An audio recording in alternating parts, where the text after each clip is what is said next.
that when I came in with these kind of crazy ideas about what we wanted to do with it, there were those that were kind of skeptical about us being able to maintain a level of professionalism while still keeping it fun. Allison was one of those people. I remember her telling me, I don't know that you can pull this off. But she kept the faith. And ever since that first event, she has been a fantastic partner in raising the bar creatively and also keeping me in check when I have a tendency to go a little too far out there, which those of you who know me know that happens on a regular basis. She has been a friend, a confidant, and a great sounding board that has helped us navigate some tough situations over. Our moderated questions. So in this part, each of our leaders, I'm going to pose various topics of questions to them, individually to them. Part 3 will consist of live questions from our audience. During this section, you'll be able to come up to the 2 microphones that are located kind of one side or the other of the room. You'll also be able to use your phone or laptop or other. With what I believe to be the most important thing, and that is to say thank you.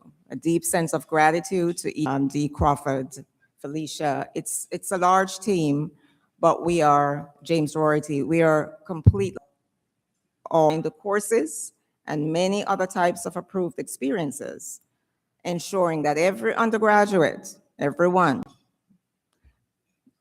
has access to real-world hands-on learning, and I know many of you here have participated in that process in your offices.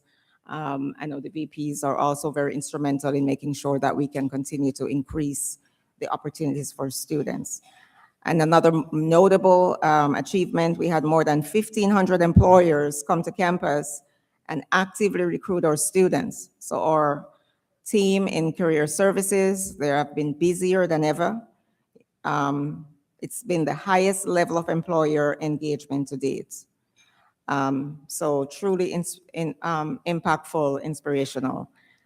And my other slide here, I want to go back to retention and academic progress rates. You'll notice the retention is 86.6 and our APR is 85.8. And if you look, you see the line, that green line, you know, there've been times when the range has been further apart from each other. And we want those numbers, we want our APR and we want our retention to be as closely aligned. It would be great if it's the same, but it often isn't. But to be at 85.8 and 86.6, when we have seen in the past 76.1 to 81.6, that was a big difference. We've seen 73.9 and 78.6, you know, so just up and down. Why we need it closer together and the alignment is because it speaks to the strength of the academic profile of our students. The fact that they are academically healthy, they have less things to worry about because they can navigate the academic environment. And that is a big part of it. It doesn't matter how we provide good social services and student engagement and the OSFESs and all the wonderful things we do. If they're not passing their classes, they're not being successful, right? So it is that academic profile piece that we pay attention to, that we have to make sure aligns very well. We have to provide additional supports, and so that is instrumental. And we are excited about that. We continue to look at those numbers, and as we move through, we want to make sure that our APR, those are the students that return with a 2.0 or better, is also impactful. That's a number that the BOG looks at as well, our Board of Governors. Real quickly, some other key achievements. This year, the Military and Veterans Resource Center in MVRC served and supported and advocated for more than 2,200 military-connected students, while expanding outreach to active duty service members, veterans, and always under construction. Thank you very much.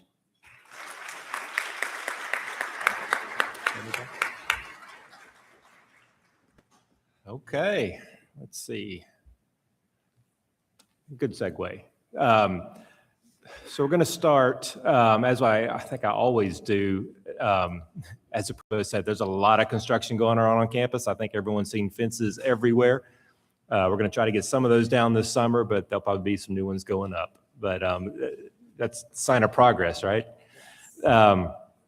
So if you want to hear a lot more about the projects, I will put in a plug. I think John Hale and Chris Wainwright are having 2 sessions today that's going to take a deeper dive into a lot of these projects, and probably even go into how projects are selected and how they, we decide and those types of things. So a lot more information. I'm just going to touch on some really highlights.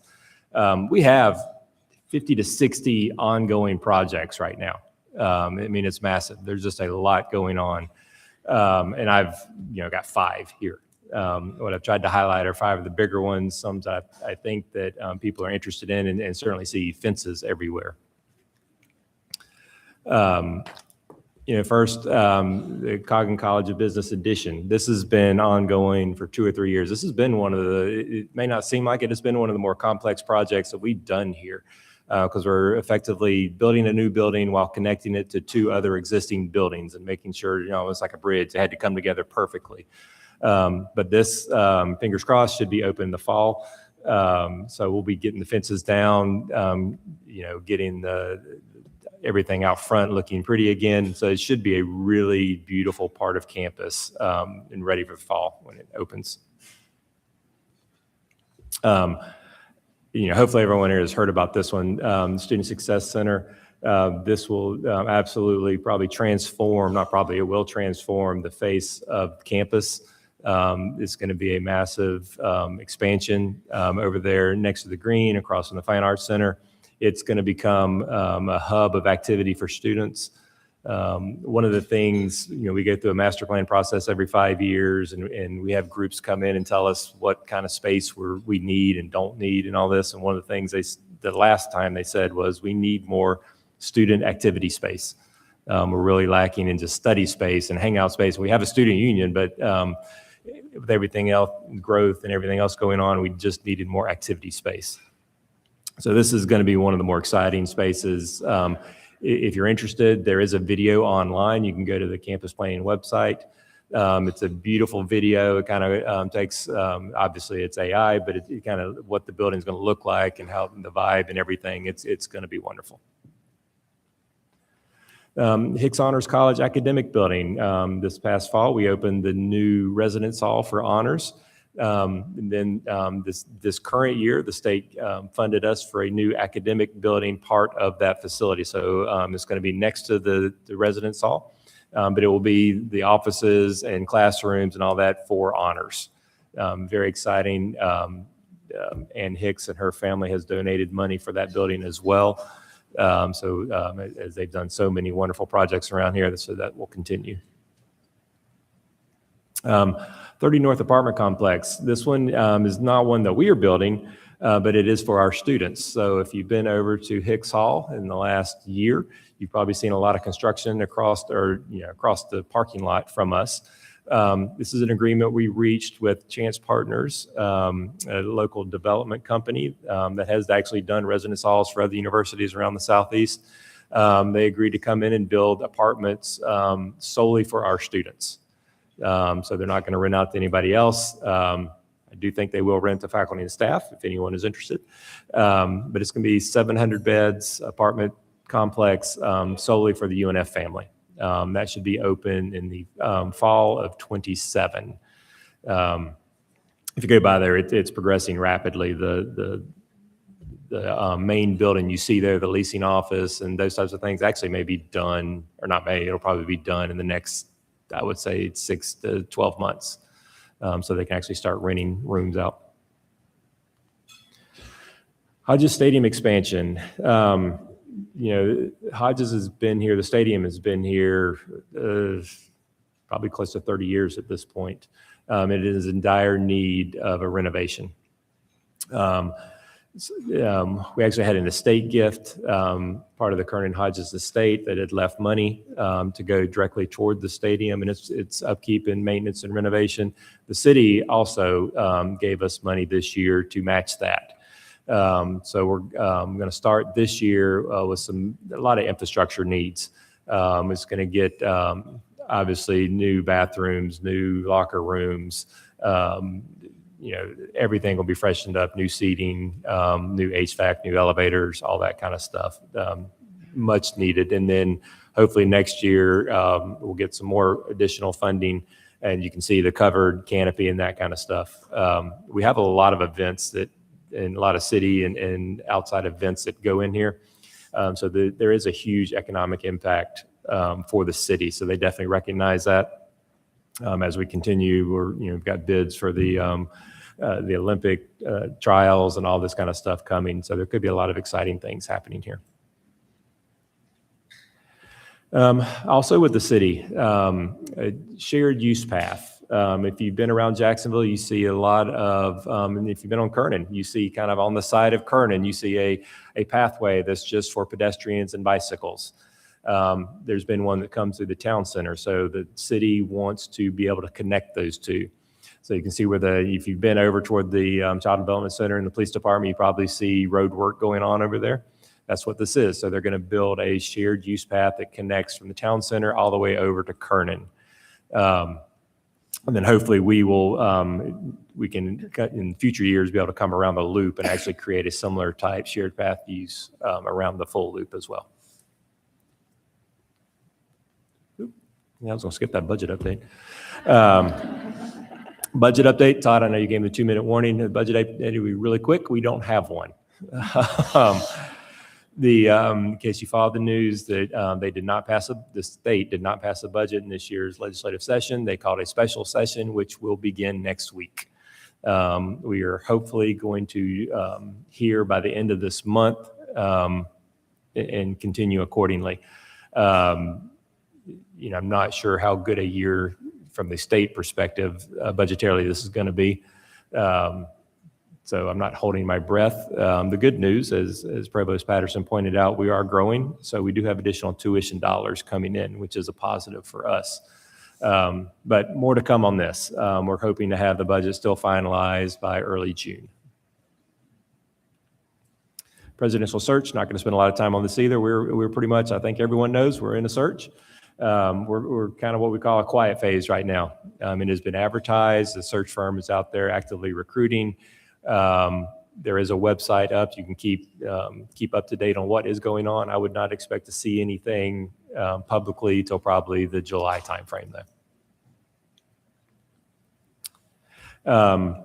Did want to put a plug in. I think last year when I was up here, we talked a lot about Workday. It's kind of the next phase, and one thing to be coming on the Workday front.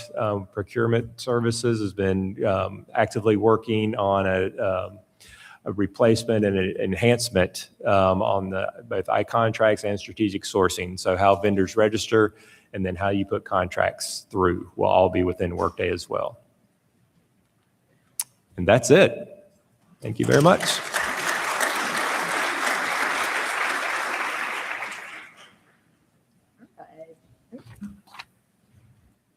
Okay, hi, I'm Isabel Pease. I'm the AVP of Marketing and Communications. I am representing our awesome VP who could not be here today, Andrea Jones, who had her final Leadership Jacks retreat, which was mandatory. So you've got me instead. But I just want to go through a little bit about the UNF brand and what we in Marketing and Communications are doing to try to elevate UNF across the region, nationally, and also how we can support all of you. So we have two main priorities that guide everything we do every day in marketing communications: to grow enrollment, to get that undergrad and graduate enrollment up to 25,000, which I know lots of us in this room are working on that. Also to grow reputation. We have this goal to get into the top 100 public universities in U.S. News and World Report. So those are the two things that we wake up thinking about every day. Our brand strategy is aligned with our strategic plan, which is amazing. Just a little background on that. So a couple years ago, UNF finalized a new renewed strategic plan that really is just a guidebook of where we need to be and what we're doing as a university. At the same time, we were going through a brand strategy process to really figure out who we are as a university. What are those differentiators that make us different than other universities? We all do the same thing, educate students, but what makes us different? And that's something that even the biggest universities really struggle with. So we went through this whole process with focus groups, students, alumni, faculty, staff, and we really know who we are, where we're going. The strategic plan and the brand strategy fused together. From a marketing standpoint, that's pure gold because we know exactly where we're going, what we're headed, what our strengths are. And at the same time, we hired a new VP who is, experienced, has amazing vision and energy, as all of you know. And our brand promise is completely aligned with our strategic plan. So that makes everything easy. From a reputation standpoint, we're doing lots of things to make sure that the stories that we tell are aligned with those areas of focus in our strategic plan and the pillars that make UNF unique. So one of the things that we've done, this is just one example, we've got a LinkedIn newsletter that we activated about a year ago. We've got 22,000 subscribers. That is growing constantly.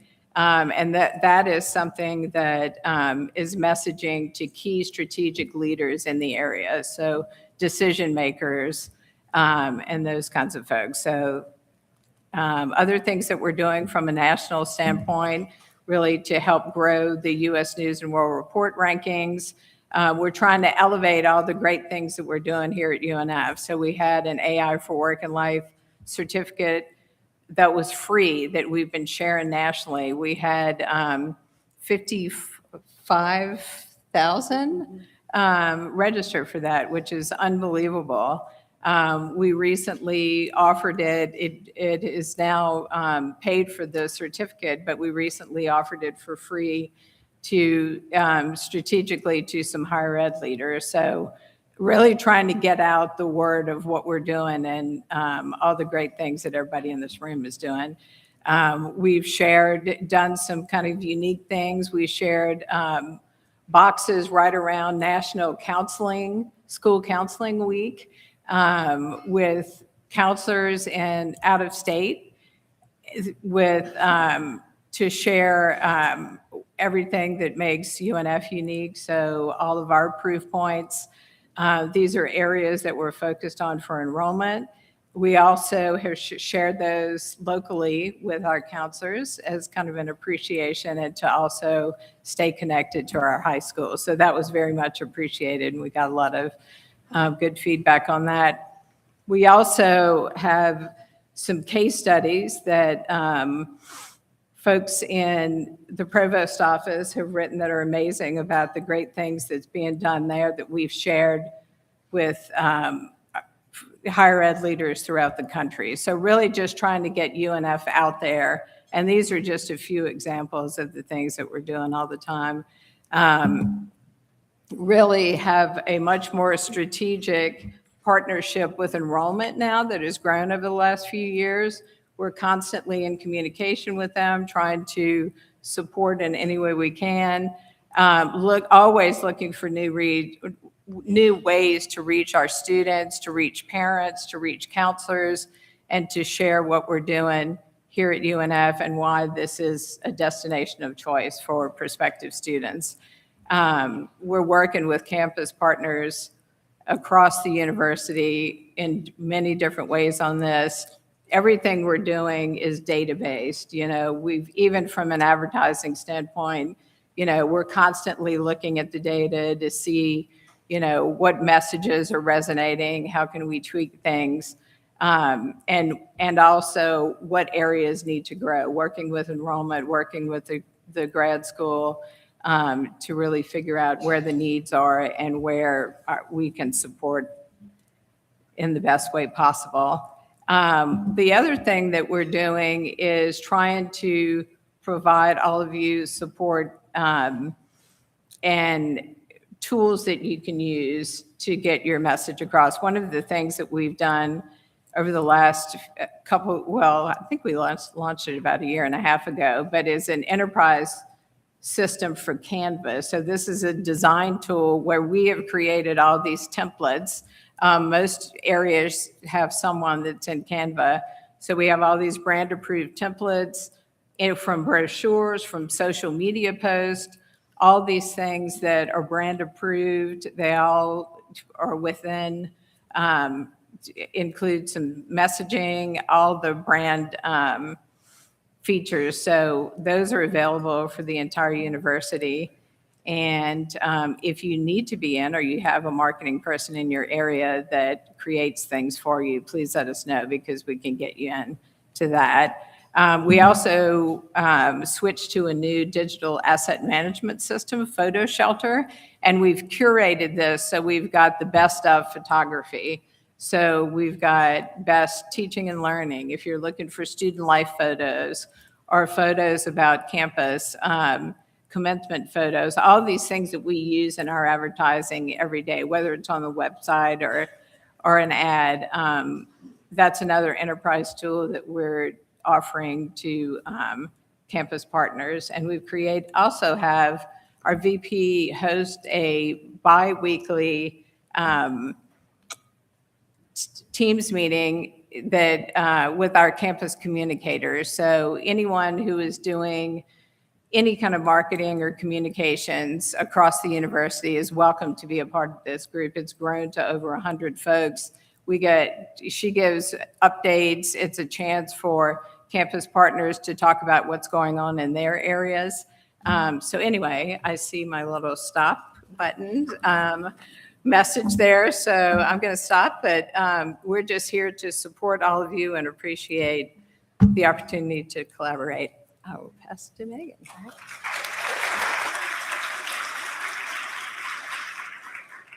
Okay, thank you. Again, my name is Megan Keener, interim CIO.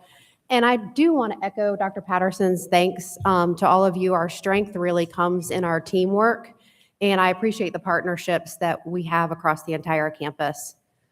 So I'm going to jump right into our first update, one that you may have heard some about already, and this is the migration of file storage off the N and O drives into SharePoint. It's really an initiative to move from an antiquated storage model into something that's more accessible and largely controlled by the units. It's also a great opportunity, like any move, to clear out stuff that you don't need anymore. So if there are files that are just outdated, we don't need to move those. We are here to, of course, assist in any way, but we want to move what's most relevant to you in order for you to continue doing your job effectively. We have started working with some early adopter offices, and we will continue working across campus through the fall. I realize some people probably have unique storage needs or maybe very specific questions. So the migration teams will be working with you directly to just make sure that we answer any of those questions. Okay. Google Gemini. So last year, there was a big initiative to educate campus on Microsoft Copilot. And I know many of you participated in that, and it was a great opportunity to learn about Copilot as an AI tool, but also just to learn about interacting with AI specific to your job duties. I know many of you also kind of learned more about how each one of us uses AI in our personal lives. But obviously, to many of you in this room, there's more than one. And kind of continuing in the AI literacy initiative, we want to support an additional AI tool for campus. And I also want to stress that our services extend to students. We know employers want to hire employees who are fluent in more than one AI tool. So this, again, just kind of supports that ongoing education. Workday student. I get this question fairly often, and I really appreciate the engagement of campus in wondering what comes next for our students. We have stayed, of course, in contact with Workday regarding Workday student. We communicate with them regularly about our individual UNF and state system needs. And we're also engaged in very strategic discovery sessions with them. We're partnering with some of our nationwide peers to learn more about Workday Student at their own institutions. But we also have a lot of institution-focused conversations on resourcing for an effective implementation. Shifts in leadership are, of course, a factor here. As Scott stated, and we all know, an active presidential search is going shortly after. We'll actively be searching for a new CIO. So my focus here is stewardship and making sure that the institution does not stall. We have goals to continue forward with, and I want to make sure that momentum continues so that when new leadership is in place, we can make the decision about moving forward. Okay. The help desk. I don't know how many of you have physically been in the help desk space. I know you've probably interacted with help desk via chat or phone over the years. Our partners in the library kindly donated space for the help desk. More recently, donated additional space so they could build out what you see in front of you now. This is an actual picture of what the help desk looks like today. We really wanted a more of a student walk-up experience, something where we know students are in the library anyway, but do they know they can get this support while they're there? So building this out allows us to just better meet that student need.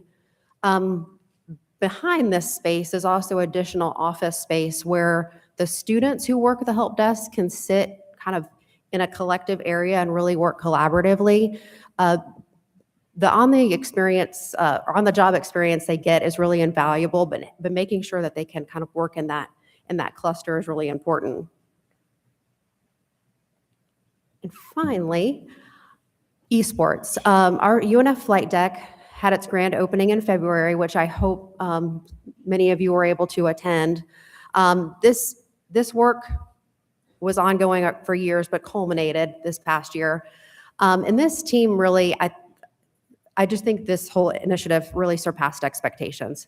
Following the grand opening, the team jumped right into hosting events. We hosted a high school Mario Kart event 2 days after our grand opening, moved right into an Overwatch invitational for across the state colleges and universities. GeoGuessr, not officially gaming, but just as competitive. And we're hosting the national conference for collegiate esports in July. As you can see, 2,200 check-ins since opening, approximately 60 visitors a day. This has really become a hub for students. It's a communal space, a place where they come to just engage with their peers. And not only that, we've also hosted the academic side. We have professors who will bring their public administration course in and use Minecraft to teach a course objective. We have communication students who come in just to see the AV set up because it's really state of the art. So I'm very proud of this group kind of hitting the mark on all the pillars that we want for our students in the academic side as well. Okay, I think I'm the only one who came in under 8 minutes, so.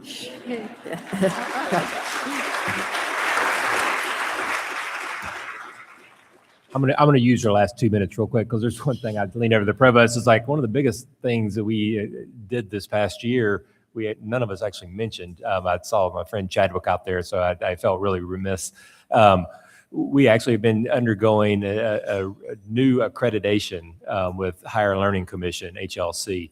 I know there's a bunch of people in here that were involved. This was a massive undertaking. For those of you who don't know, we've been accredited by SACS for forever. The law changed a few years ago that required us to change accreditors. So we started this process 2 or 3 years ago. Chadwick and his team and Dr. Christy England were in charge of all this. This was a massive, we talk about construction and those types of things. This was just as big as a construction project. We completed that. We have gotten, I guess I can say, we've gotten the draft report with no comments. Got it back in record time. Everything looks great. So we are on target to be accredited with HLC probably this December. I think they would vote this summer and then we wouldn't officially be accredited till December. But big thank you to Chadwick and Dr. Christy England and her team. Just a big accomplishment. So thank you.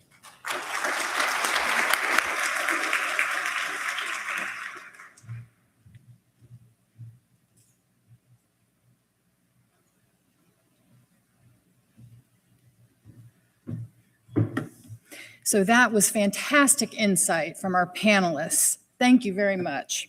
Now we're going to begin with our moderated questions. And we'll start off with a warm-up question intended to have a very brief answer. Then we'll move into some more specific questions that I'll direct at specific members of our panel. So here's our panel group, in case you've forgotten. Our first question, I'll ask, I'm just going to run down, start to my left. I'll start with Dr. Patterson, and we'll just move on down. It'll be the same question for all 4 members of our panel.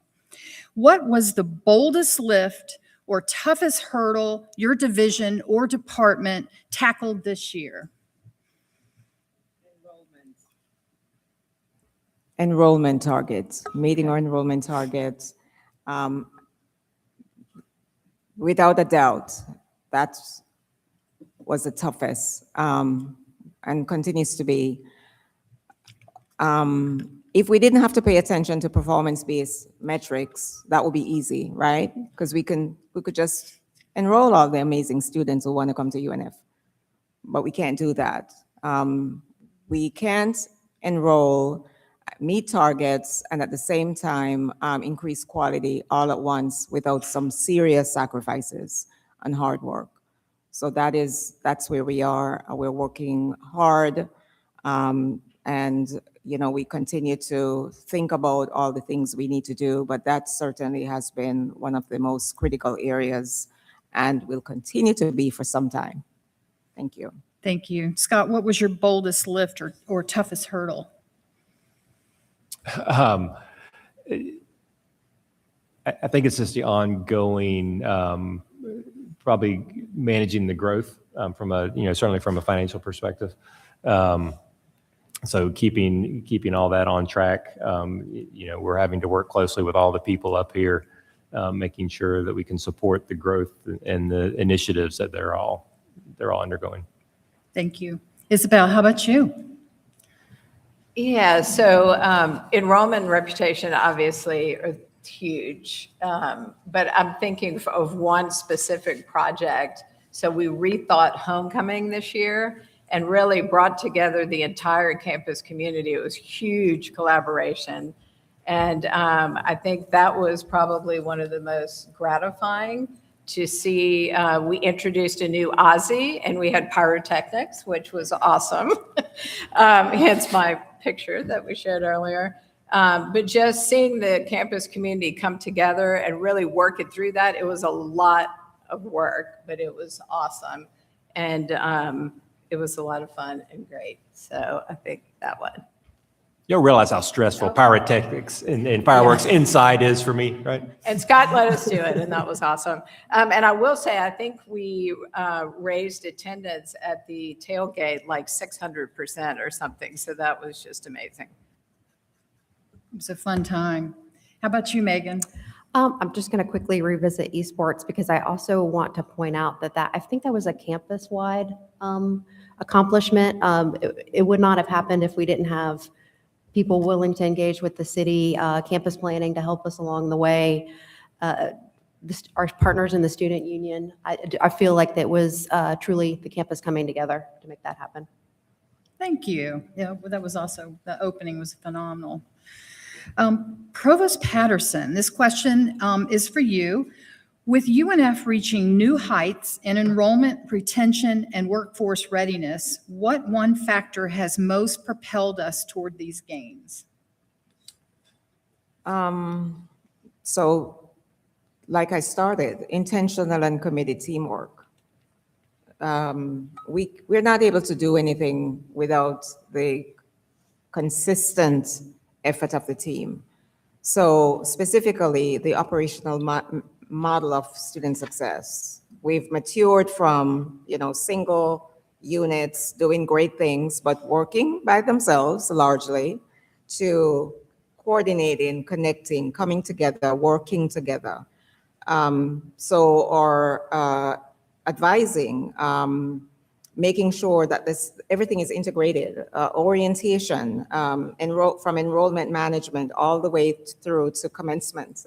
Basically, making sure that everyone is integrated. The focus is on also paying attention to faculty, including and integrating faculty and staff as much as we can as well.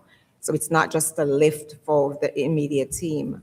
For example, we delivered more than 78,000 coordinated student success interactions across advising, academic support, and intervention services. Not as isolated touch points, but as sustained engagement with students over time. That consistency is critical. Another is more than 6,000 academic alerts were raised by faculty, right? So they're noticing things in class. It might be academic related, it might be wellness issues, but they make an alert right there in their My Wings, and these alerts are followed upon by our team. And so their concerns these don't stop at the identification point, but we make sure that we continue to support students throughout. Those are critical. And students who participate in tutoring, for example, and supplemental instruction and all the academic supports we talk about, well, it's no surprise. The more you study, the more you use these services, the better you do, right? So that difference reflects, again, in the fact that our faculty and staff and peer leaders are creating environments where asking for help is not an issue. It's considered to be normal, and students are likely to return because they stay engaged and they keep moving forward. And another I want to mention is more than 90% of our students now have projected graduation terms. Do you know how important that is? I remember back when I started working in undergraduate studies, very few students knew when they were going to graduate. It's like whenever they felt like it. And that's all good and well, but now we work to make sure that that's identified early, because as much as we love them, 4 years is more than enough, right? So in and great, we want you to stay, but we want you ready to leave and prepped, ready for the world in 4 years. That's not just us, that's one of our metrics. So I'm pleased to say that that is also moving ahead very well. Thank you. Thank you. Vice President Bennett, Human Resources has made strong strides in staffing and processes in recent years. What priorities will guide their work moving forward? They're not lucky enough to have one or two priorities. They have a bunch of priorities. Hopefully they're constantly looking at processes. I mean, they really are trying to, make improvements in processes. How can we do things better, more efficiently, better for you all? So I think that's just an ongoing, I don't think you ever get there, but they're constantly looking at those. I think you'll see an emphasis on how can they help you all in the departments recruit better? What types of things can they put in place to actually make that a smoother process, get you better pools, actually get recruits in here better. Benefits education. I think it's one thing that they've noticed, and we've all noticed, we actually have a lot of benefits, and, often we don't do a good enough job of actually making sure everyone understands what is available to you, and then how do you have access to it. So I think you will see more of that as well. They've revamped the rewards and recognition side of things. I think that will continue. So you'll see a lot of new initiatives there as well. And then just the continued workforce training. This is an example. We're always trying to see how can we do things better? How can we improve this event? They've blown up and redone things this past year. I think they'll continue to blow up and make things better as well. So more to come. Thank you. AVP Peace, you talked, you mentioned in your 8-minute presentation or 7-minute presentation that you talked a little about the reputation of UNF, but can you tell us a little bit more about We have this bold goal of becoming a top 100 public university by 2028. So what strategic efforts are helping elevate our national visibility and recognition? Yeah, so the university has a small task force that is working on this and coming up with ideas to help elevate that. Some of the things that I talked about that we're doing on a national scale. The ranking, public perception is really about 20% of the ranking. And so, just making people, those that are voting and who fill out these surveys for US News, making sure they're aware of UNF, they're aware of all the great things that are happening here, particularly from the academic side, the things that we're doing in retention and enrollment and how we're elevating student success. I think it's really important. We've got a webinar that's going to happen that we're sharing with key higher ed leaders. Like I mentioned earlier, we have other outreach that we're doing, talk about what we're doing in AI and how we're kind of pioneering AI literacy with what we've done with the Work and Life Certificate, those kinds of things, just really targeted specific outreach to specific people and specific messages to specific people.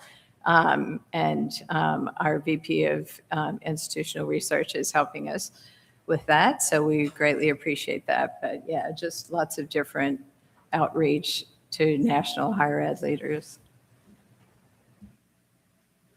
Thank you very much. Vice President Keener, with ITS supporting so many applications across the university, what tools do you see as the most valuable frontier for students, faculty, and staff? I'm gonna state AI, but I realize that hearing about AI is kind of like hearing about protein, like it's just everywhere. And I'm sure no matter what system you all are working in, somebody's coming to tell you it's got an AI feature, and it's gonna change all these things. So I think it's on us, especially IT and higher ed, to help determine value. Does this AI feature augment your work, augment your education, and kind of piecing through those? So I wouldn't cite one tool, but I think, again, it's the effort to determine whether or not the AI feature, however whichever system it's in, is going to bring value to our work and help us find efficiencies where we need those efficiencies to allow us to work, to give us more time with students in other areas. Thank you. This question is going to be for Provost Patterson. As UNF pursues the frontier of R1, AKA very high research activity, Carnegie status, what progress have we made this year in expanding research and creative activity? This question comes up a lot, so I'm happy to have an opportunity to address it. We're currently an R2 institution, right? So according to Carnegie classification, it's high spending and doctorate production. And to qualify for R2, on an average in a single year, we need to spend at least $5 million on research and development, and we need to award at least 20 research doctorates. Now, it's fairly, not easy, but fairly easier to keep our undergraduate students on track in 4 years if we provide good programs of study, we pay attention to how courses are scheduled, we pay attention to all the things. In other words, we remove barriers so that our students can progress. And so we can predict how undergraduates do once they come into the university. That's not so easy as students get masters, and many of you know if you pursue a PhD, right? Life happens. You just do those classes whenever it's your timeline. So that's not something that the university can really manage to the extent that we always need to. So it might seem fairly easy to do 20 research doctorate, but not really, right? You never know until the dissertation is complete and that person crosses the finish line. And so that gives me a lot of headache even now, but we are doing very well and we're holding our own as an R2 institution. To qualify for R1, we need to be able to spend at least $50 million. So from 5 million to how much? 50 million on research and development, and now not just 20 research doctorates, 70 research doctorate. And we can't do that on a drop once in a while, every couple of years. It has to be yearly and consistent. And so we are nowhere near that. But like I mentioned about us always being under construction, you have to start someplace. We're never going to get there if we keep moaning and groaning about how difficult it's going to be and we do nothing. So we've done a few things. And the first step, one of the first steps, this started years ago, but one of the first steps is to, when we hired our chief research officer, Dr. Kim Mayer, that was intentional to make sure that someone pays attention to this task, this initiative daily. Who is going to wake up and think about it? Many of us, but that is Kim's primary charge. She's only been here with us for about 9 months. So we're addressing researcher needs. What does the faculty need? We have been updating and streamlining functions and processes within ORSP and sponsored, ORSP. We are creating awareness of funding opportunities. That's critical as we move through this. We're also creating opportunities for faculty research to gain new skills to enhance their competitiveness. And we're also refreshing research communication, including the websites, to focus on impact and achievements. So we're on our way. It's not going to be next year or within the next 5 years. When I've talked to my colleagues at other schools who've done this, they say, Karen, it takes at least 10 years of intensive focus. And so it's a goal we have, and we are working on it. But please don't lose any sleep over this.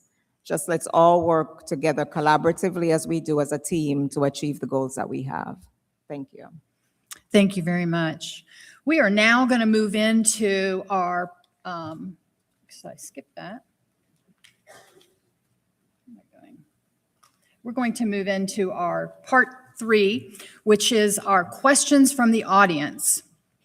So this part is up to you.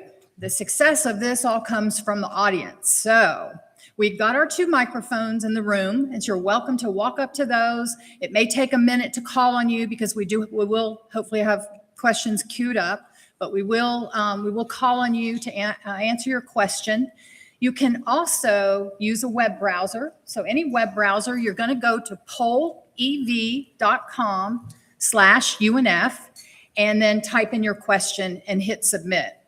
The third way is a text message. Now this one's a little nuance to this one. The number you're going to text to is 22333, but you will need to text the word UNF or the letters UNF to that. That joins you into our particular group, okay? So just send UNF to 2233, and then you will get a confirmation saying you're in Allison Cruz's group, and then you'll know you're in the right place. The fourth way to do this is a simple QR code. Pull out your camera, take a picture, and you will see a little box. You'll type your question in there. So 2 of our core values here at UNF are civility and culture of care. So please keep them in mind as you are framing your questions today. Also, we typically in this session run out of time. A lot of you enter questions and we just don't get to them. Sometimes we don't get to them because they've been at least somewhat directed in the conversation going on so far. Sometimes we don't get to them because we simply run out of time. But if there are any questions we don't get to, we will work to get those answers, and we will send them to the appropriate constituent group, either OSA or FA, depending on the questions. All right. Oops. I'm going to get ready, I'm going to come down here just so I can be a little closer to everybody. Todd, are we getting some questions?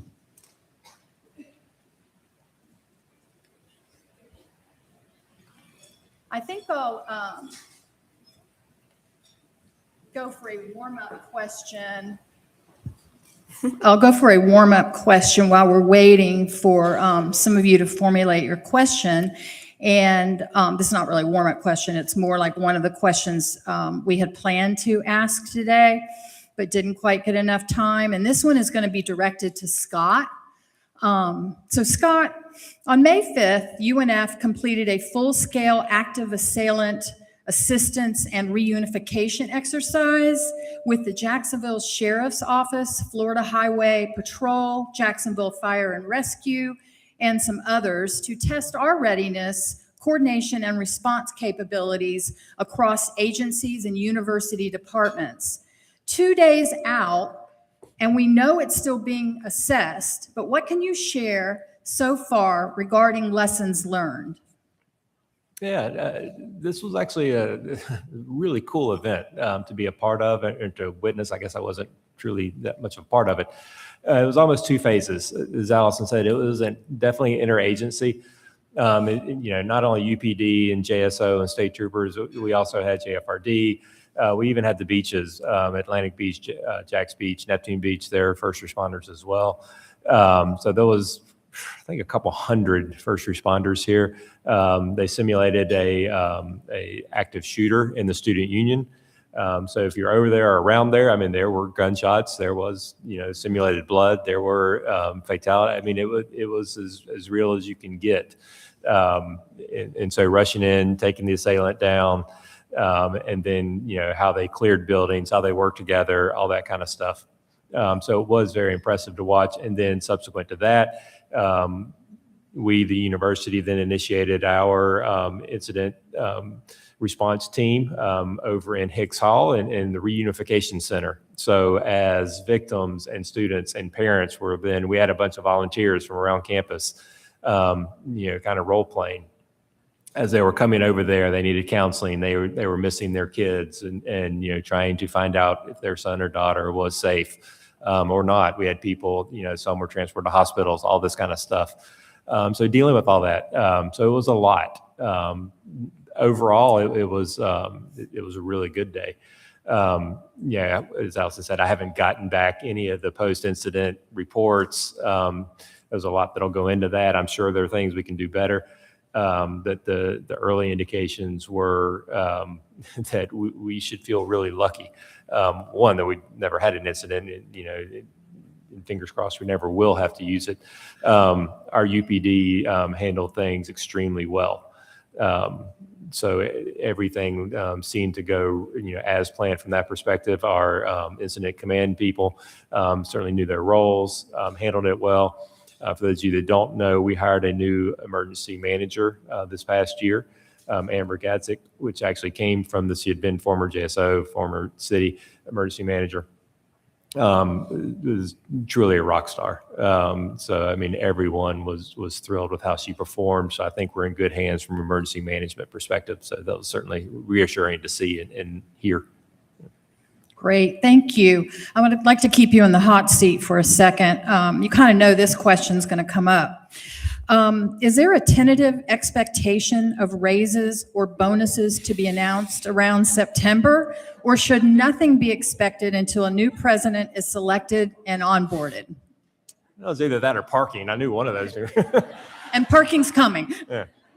I always have an expectation of raises. We certainly, it is a priority every year. And that may come in different forms and fashion and in different amounts. And certainly I feel it. I know it. But yeah, as we rolled things out to the departments, we asked them to put in raises as they make their planning. So much of that is depending on what happens here in the next couple of weeks. So I can't sit here and give you a number or give you a guarantee that yes, something's going to happen, but we certainly do everything we can to try and make something happen. Thank you. Not parking? Sounds like a yes, sounds like a yes, huh? It does. your mic But we off. did get when we did get a question about food options on campus. Any plans for that in the works? We're taking all food away. Okay. Chick-fil-A. Yeah, we're just going to convert everything to Chick-fil-A and Starbucks. That's, it actually is one of the constant things we evaluate. We meet all the time with Chartwell's leadership at the national level and local level, and what we can do better, different options. So yeah, there are a number of things we're looking to explore for this coming fall. So yeah, we're always in honestly, we we do let students drive a lot of that. We survey them constantly as what kind of food options do you want? That's always changing. If you've been in the student union, you see those turn over quite frequently. A lot of that is based on demand and feedback from the students. They want pizza. They don't want pizza. They want this. They want that. So we're always trying new things. I know we always ask for food trucks. So we'll see.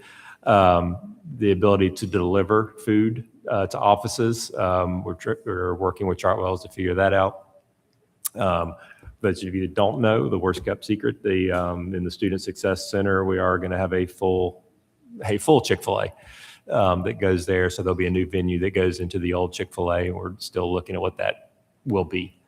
I know the students really push for like a sandwich shop, whether it be Larry's or something like that. They're always asking for that. We need a Jamaican restaurant. Or my provost wants a Jamaican restaurant, so I'll be working on that this afternoon.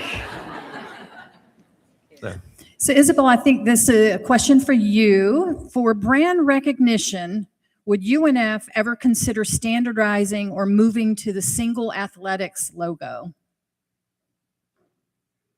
So that is something that has come up, that lots of universities have done. That's a good question. I do think that it's important to have an institutional logo, but that's definitely something, as far as consider, absolutely, because I think it's something that, is kind of always being tossed around at all universities. There's a few that have done it, a few that have done it well. Some places where it hadn't worked as well. But, interesting concept for sure, and has been done in places.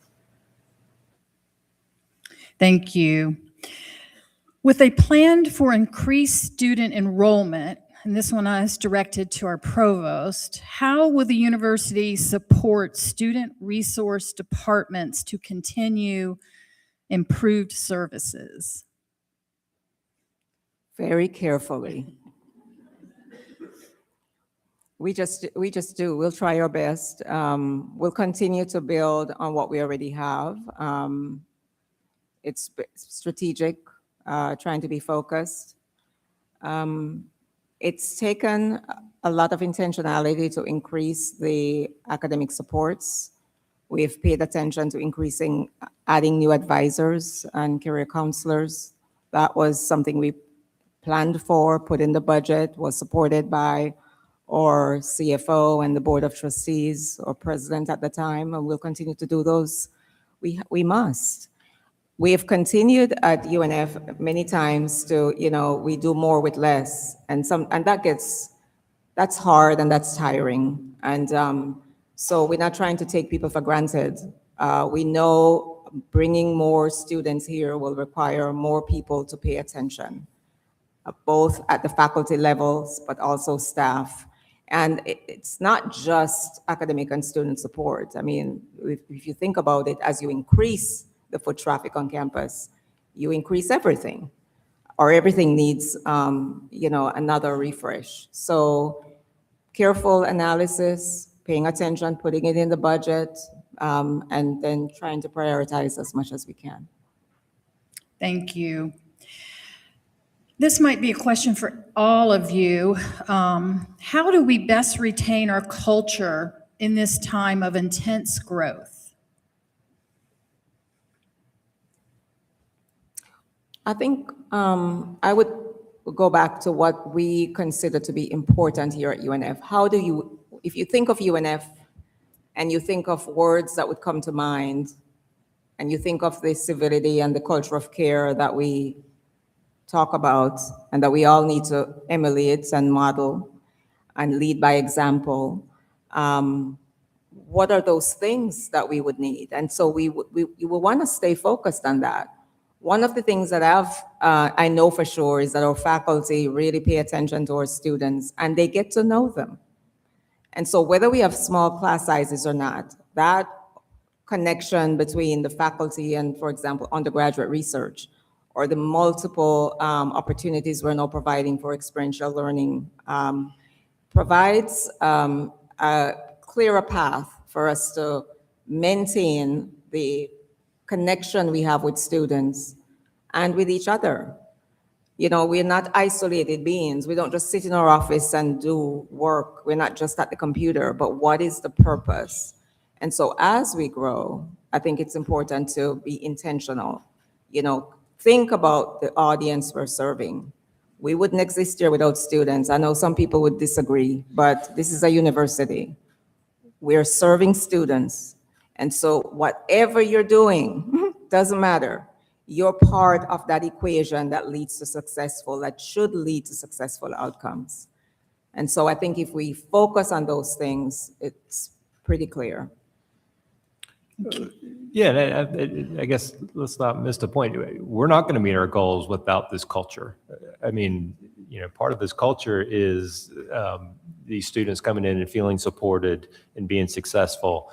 That culture has got to be there. If they come here and they don't have a good experience, they're not supported, they can't get registered, they have a bad experience in the resident, all that is culture. So how we treat each other, how we treat our students, that we're not going to get to 25,000 and all these other goals that in top 100 without a solid culture that just permeates everyone and everything. Anyone else want to add to that?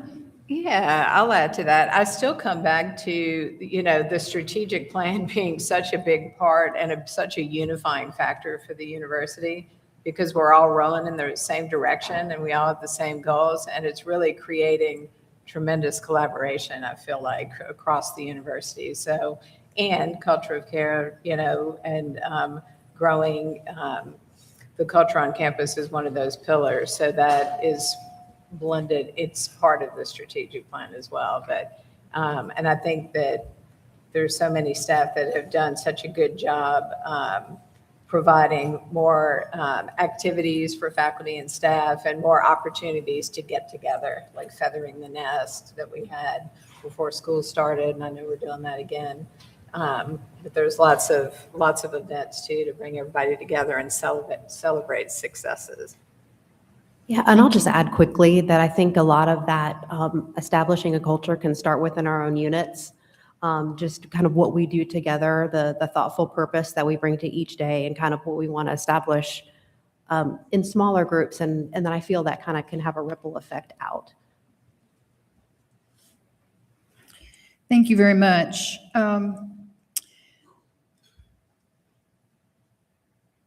The past year has been a tremendous year of change. The torch has been passed or will be passed to a new cohort of leaders at the university. As these leaders are identified and step into their new roles, what advice or aspirations would you share with them and for those future leaders in the making? Anybody want to go first? You telling us to go somewhere? Well, I'm thinking, you know, AVPs, people coming up, not y'all. Yeah, no, I don't know that I have any magic wand or anything. I think things like this, I think you have to be true to yourself. Transparency, I think works, or not works. It's a must. And I'm sure we fail quite a bit, but you know, we do strive for transparency in making sure, because there's no way we can get everybody rowing in the same direction unless everyone knows where we're trying to row to and why we're trying to row in the first place. So, you know, that's the only way to get everyone on board. I think we have made a lot of strides in that way. But you know, openness, transparency, communication is just, you can't say that enough. And it's a constant, how can we do it better? I'm sure we missed the mark. All right, this week, how did we miss the mark? How can we get better next week? Just constant improvement. I think new people add to the culture, which is absolutely great. If you pay attention, you get to see and you think about all the things you're not doing that you probably should be when you watch new folks come on board, because they have and bring different lens, which is something that is always appreciated. Because sometimes we all get too comfortable, right? We have a routine and we just do our thing and we don't really think too much about anything else because we're busy. But that's not a good excuse. So I like when we onboard new people, because it allows us to get out of ourselves a little bit and see things from different perspectives. And it provides an opportunity to share, to broaden, the initiatives that you have and you do in a more robust way. But at the end of the day, this is work.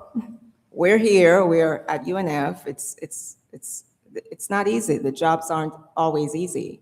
So we put our hearts and souls into it. And like Scott just says, sometimes you get it wrong. We need to assume good intention, right? It's not 0 to 60 on this person meant something else. It's what is it that we can all do to elevate each other? Because at the end of the day, like I said, we're not, growing up on an island, nothing humbles you more than growing up on an island.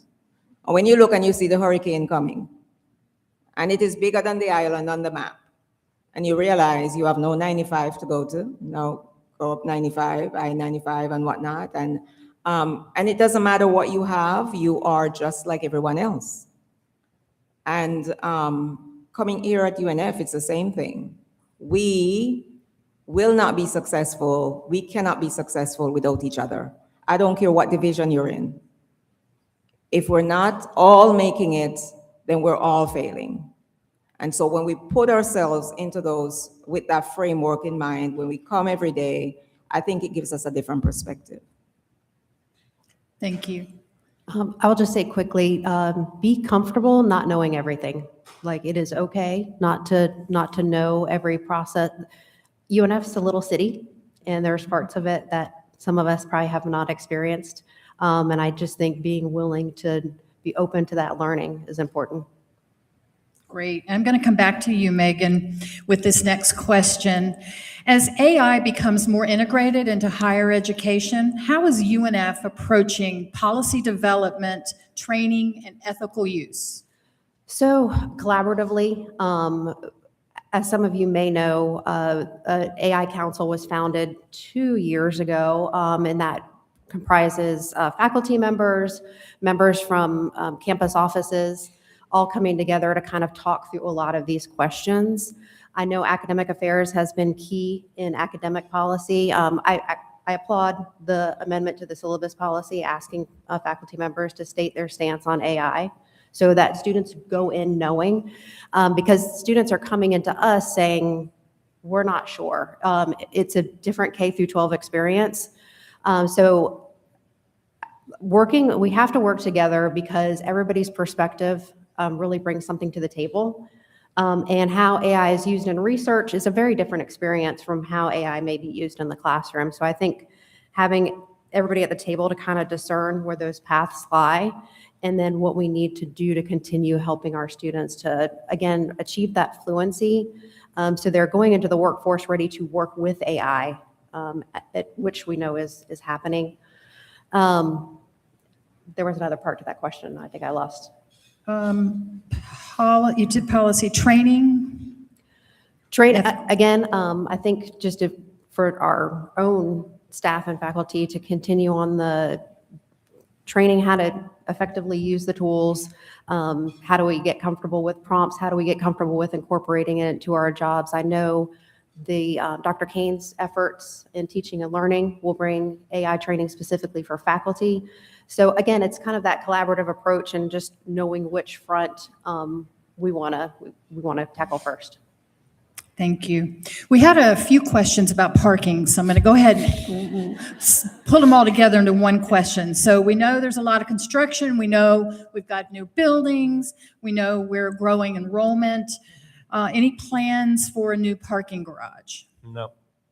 Yeah, no, yes. The master plan we just completed actually included 2 or 3 new parking garages in that master plan. So we are currently evaluating the timing of that, where, because there are options of where it would go. So yes, it's not something you're going to see by this fall for sure. But yeah, you will absolutely see additional parking garages. Now, I'll be real upfront. The days of us being able to pull up to our building and walk 10 feet to our office or classroom are probably over. So, they might not be as convenient as everyone thinks, but we are getting there. Thank you. One more little bit more specific regarding pay. What is UNF doing to address pay disparities of staff in comparison to comparable SUS institutions like UWF, FAU, and FGCU? Yeah, so actually our class and comp team routinely sends me reports by position on how we're doing from a compensation perspective based on roles and positions and those types of things. We, believe it or not, we do try to use that as we're planning the budget, depending on how much money we have. If we say, hey, we don't have enough money to do across the board, so let's start doing some targeted, who's the most underpaid areas and where can we best utilize our money? Because we know we have disparity and we know we have compression in areas. So, it is something that they've actually gotten really, really good at it. So the reports they send me are really good. Then it's a function of, let's face it, it's a function of money at that point and what we can do. And but yeah, we certainly recognize it. We have, believe it or not, we have made great strides in the last couple of years.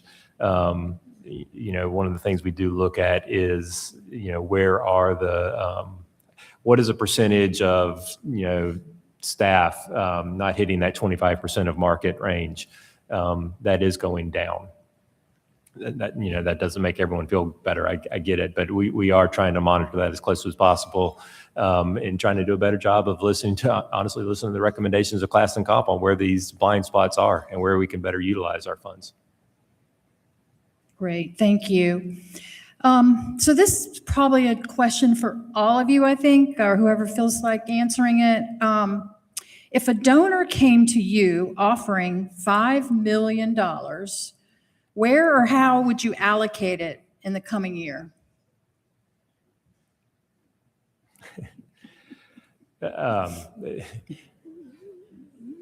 There's a lot to that question. And I could get quickly into the weeds of how endowments work and what that $5 million actually spends off to actually be expended. And it's not as much as people think. $5 million spends off about $200,000. So, or did the donor say, hey, no, I want this $5 million to be used this year and only this year? So I think we would each come, with our own perspective. Do we invest in some sort of software that could better, promote student success? Do we throw it at one time? One-time money, it's hard to hire people. It's hard to give raises. It's hard to do that kind of stuff. So I hope we would all still keep our strategic plan in mind and our goals and say, okay, how can we best use $5 million? Whether it's the state money giving us $5 million or a donor giving us $5 million, it's still a pot of $5 million of non-recurring funds. What's the best use of that money? And those are the conversations we have all the time. So is it deferred maintenance, which we could spend the next 4 hours talking about deferred maintenance and renovations and those types of things? Is it software? Is it student success initiatives? Is it recruitment? Is it a new lab somewhere? I'm not answering the question directly because there's probably not a real direct question or answer, I guess. But it is, like I said, we'll probably be having a similar conversation here in a couple of weeks, depending on what the state says, because a lot of our funding is non-recurring.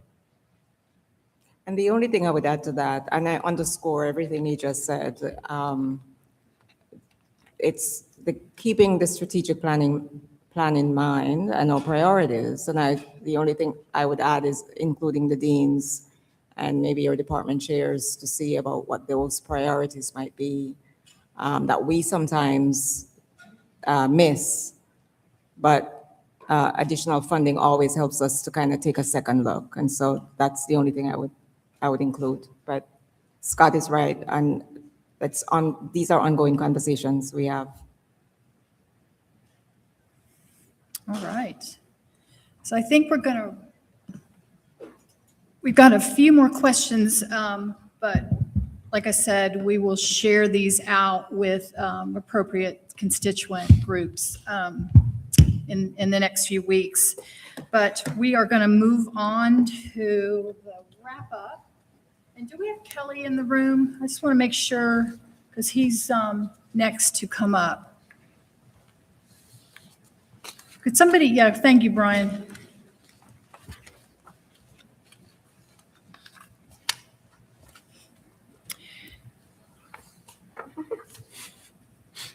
So I want to say thank you to our outstanding panel speakers for sharing your insights, expertise, and thoughtful perspectives. Please join me in giving them a well-deserved round of applause. Great job. I also would like to recognize Todd Votter. I know many of you know him. He's the Assistant Director of Strategic Communications and Initiatives in ITS. So he works behind the scenes for this session, and he keeps us on time, and he also ensures everything runs smoothly with the audience submitting responses and stuff. So thank you so much to Todd for your support. Please give Todd a round.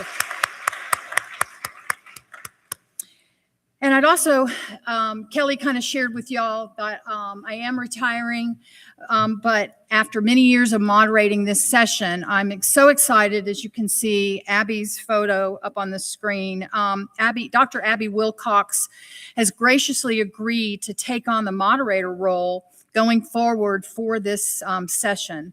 So if you don't know Abby, you need to get to know her. She's an amazing human being. She serves as the Vice President of Institutional Research and Performance. So Abby, would you please stand up so we can thank you for your fantastic future leadership.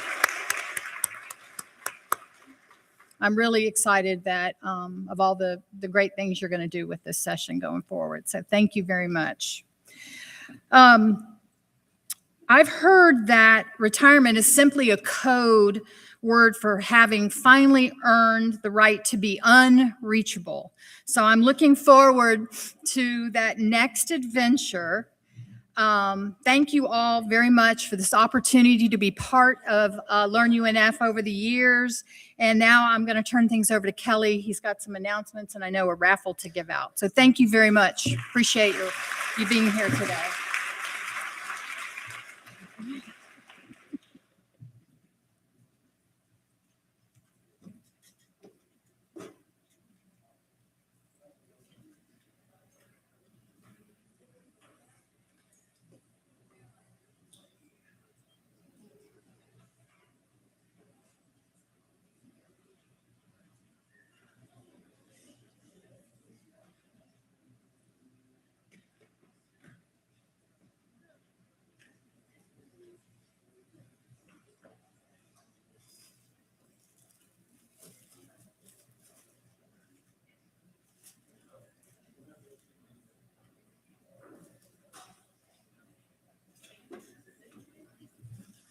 That way. Okay, it's raffle time. All right, so every year we have a tradition that we always give a prize out to the first person to officially check in at the forum. This year, it's this person actually gets the first of our committee shirts that we're raffling off this year. So that goes to Tina Stanton.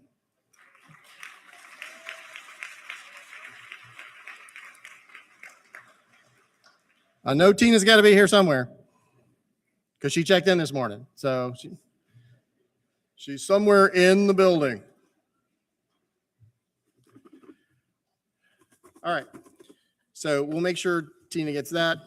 So our next prize we're going to give out is a cooler, portable cooler backpack, insulated from Voya. Very nice. Thank you, Vanna.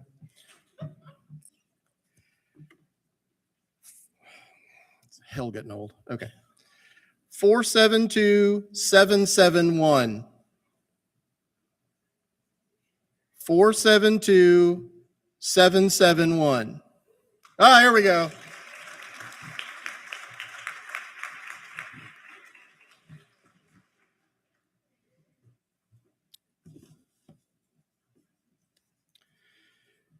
And then the last one we're going to give away this morning is a goodie basket from courtesy of Professional and Lifelong Learning.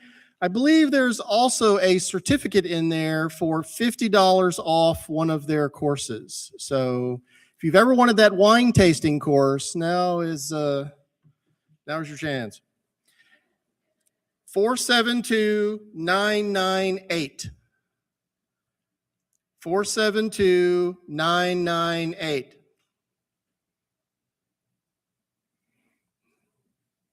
It's too early for me to start this. 472998. Going once, going twice. The Graduate School, the Silverfield College of Education and Human Services, Professional and Lifelong Learning. They're all out there. We have the lady with homemade jellies. I'm in big trouble about that. But please take a look, and the plant lady, for those of you who don't know that. Please take a look, visit our exhibitors, and have fun the rest of the day.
Well, it's wonderful to see each of you here today. I'm really impressed with the turnout. So thank you so much for participating in this exceptional professional development day that has been created by a committee I understand. Thank you for your hard work and for everyone who's helped put today together. I think it's important to also reflect on technology in addition to food services, facilities, everyone who helped make today happen. Thank you, because we made today happen for ourselves. For no one else but for ourselves. And that's the beauty of professional development. So knowing that, as you know, I have the opportunity and blessing of serving as your interim president, I'm not going to stand up here and preach to you about the importance of professional development because that's why you're here. But I am very proud to see that the university that I graduated from with 2 degrees, the university that my mother graduated from in 1974 and my aunt continues to invest in you, our employees. You really are, we talk about a culture of care. You really are the heart of the institution. And so it's important for us to continue to invest in your professional development and ensuring that you get together to collaborate, to meet people across the university, because the university is growing, as we know. We're going to continue to grow. Exactly. And we're going to continue to retain our students very well, as we are doing. And it's just critical. The relationships that you will develop will assist you in being able to do your jobs. So I'm a proud former employee of UNF also. I'm a current employee, by the way, too, in case you didn't know. I forgot about that for a moment. But I'm a proud former employee as an academic advisor. And by the time I departed here in 2007, I was Assistant Vice President for Student Services. And so it is a real blessing. My heart has been with UNF since I was a child and observed the first building and the campus being built out. Used to come here hiking the trails, and we weren't really supposed to, but I did. And has been here. So coming back to Jacksonville, where I was born and raised, but then having the opportunity to see the university where it is today and where it can be in the future, and to get to work with leadership that has been here for a very long time. And those of you who are newer, we're all leaders here. Sometimes we have to take a step back and follow. Sometimes we have to take a step forward and lead. Has been a blessing. So I know that UNF's future is bright, and I just look forward to continuing to see you, to work alongside you. I've walked around now to several of the tables and telling individuals that I will. Eventually, we had commencement. By the way, I've been here this is my, I think, 10th week. We had commencement. It was phenomenal. For those of you who assisted with commencement, thank you. So I'll be putting on my tennis shoes and walking around very soon, maybe in a couple of weeks, and try to get to see as many of you as possible in your spaces where you work on a daily basis. But again, today I want to thank the committee. I want to thank Human Resources, everyone who was involved in making today happen. You are what we are about at UNF. I could stand in front of you or go to a Board of Governors meeting because of the role that I'm in. But if the good work isn't happening right here at home, at our hometown university, there's not much to promote. So thank you for making our campus look beautiful. Thank you for ensuring our technological structures are in place. Thank you for serving our students so well. And thank you for supporting our faculty. If I've missed something embedded within all of that, don't worry, I know about financial services too. But if I've missed a unit, just know, again, we appreciate you. This cabinet that I work with is exceptional. They appreciate you, and I just look forward to continuing to serve our university alongside you, so thank you.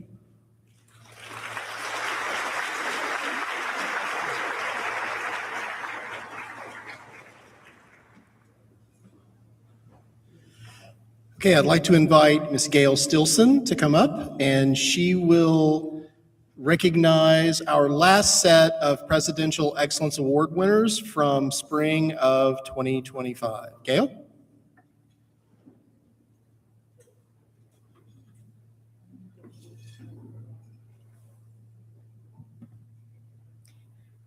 Hi, I am honored to stand before you today to present the Presidential Excellence Related Awards. I would like to begin with the Quality Service Customer Service Award. This award is designed to recognize a UNF department that has contributed to the enhancement of quality customer service at the university, shown exceptional initiative in going the extra mile, and or provided service to internal and external customers with timely and appropriate follow-up, responded to the needs of students, patrons, customers, or demonstrated improvement of customer service satisfaction. we would ask that the members of the Spring 2025 Quality Customer Service Department, the Student Union, please stand to be recognized.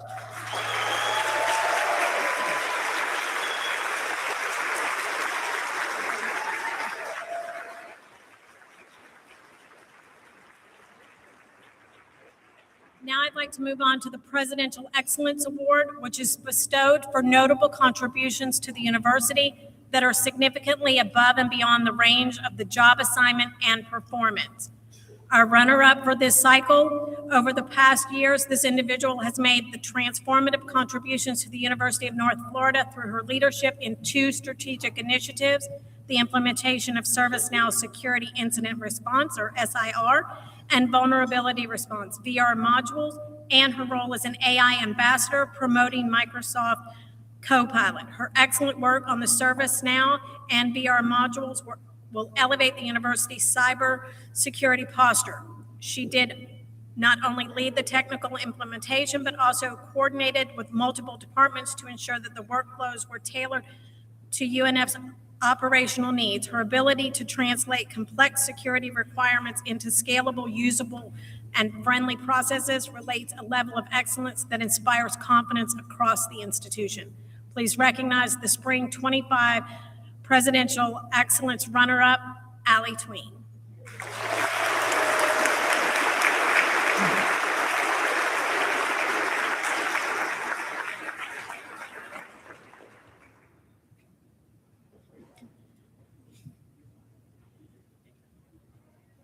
Okay, we have award winners for the USPA, her mastery of purchasing and effort in acquiring equipment and technology have enhanced the visibility of the School of Communication within the university and the Jacksonville community. She was one of the first people to recognize the importance and relevance of the Digital Media and AI Innovation Lab for UNF. She took it upon herself to make sure the equipment was purchased correctly, from the correct budgets, and by the right deadlines. Without her, we would not have been able to, or not even think about starting this lab. She's made the process so much easier that we can now focus on the logistics of the lab and future research projects. Please help us congratulate the Spring 25 USPS Presidential Excellence Award winner, DeLanne Phelps.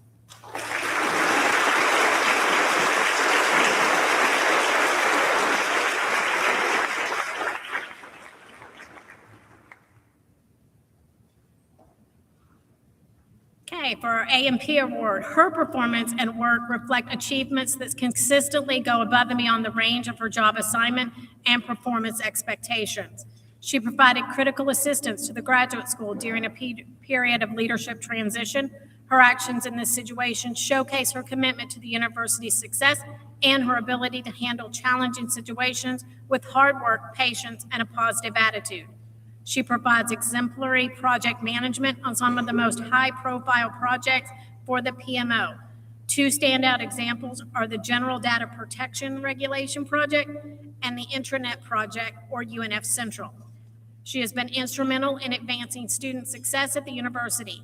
In previous roles, she's shown strong dedication to student success, and this only was amplified in her work for the PMO. Her management of the MyNest initiative in partnership with the Office of Student Success led to critical infrastructure being built for the university's new Slate governance model and council. Her attention to detail and dedication have ensured that these projects stay on time and within budget, directly supporting the university's mission to enroll, retain, and graduate more students on time and improve UNF's performance on the SUS performance-based funding metrics. Please help us congratulate the Spring 2025 A&P Presidential Excellence Award winner, Jennifer Muller.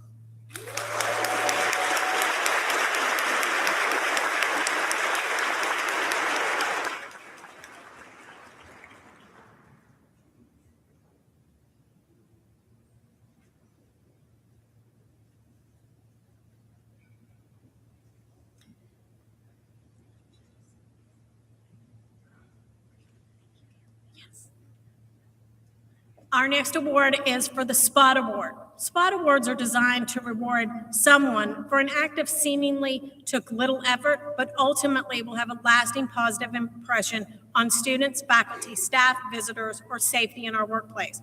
Our SPOT Award winners represent USPS and A&P employees from across the campus community.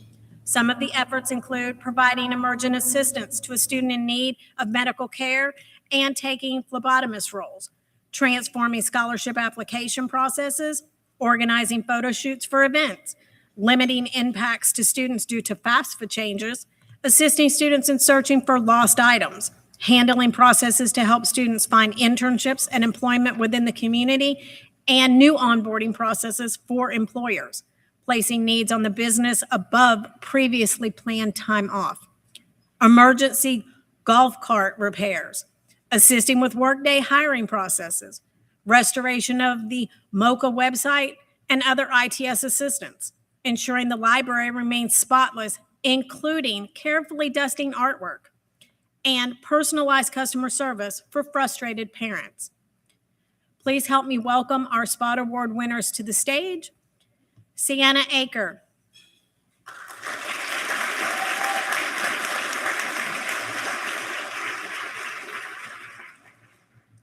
George Boston.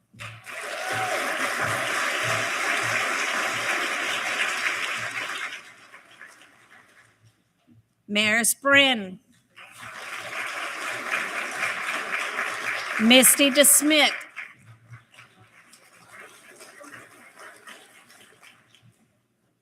Clarissa Florimon. April Flores.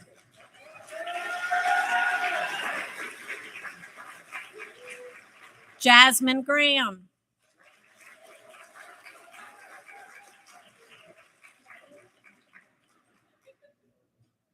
Anthony Granato.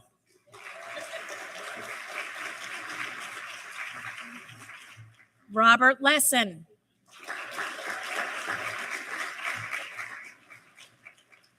Lauren Linster. Anthony Morrison.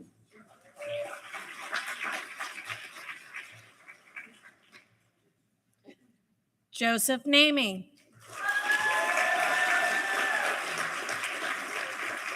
Juanita Novak.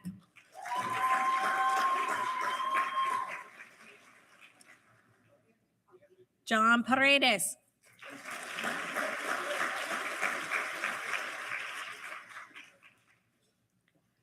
Vladimir Tech.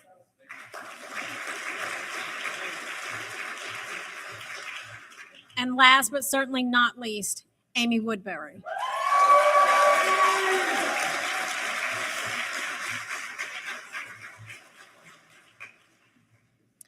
Sadly, this is the final time we will present the Quality Customer Service, Presidential Excellence, and SPOT Awards. However, we're excited to encourage everyone to nominate your peers through our new rewards programs, which can be found on the HR website or channel, and the newly designed Gaber Awards. I would also like to give a big thanks to the members who have served on this committee.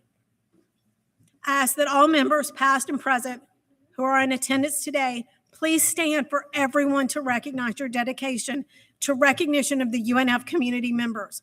In many cases, your service has stretched for 12 plus years.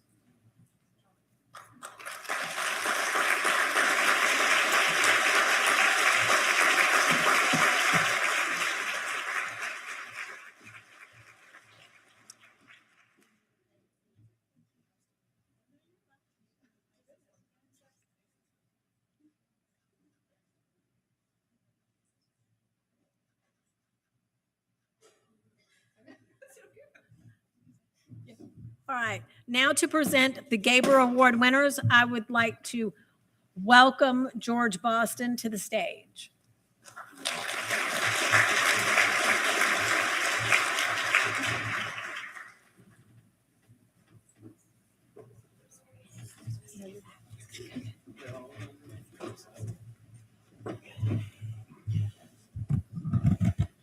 Thank you, Gail. All right, everyone. I'm going to be talking for a while, so please get comfortable.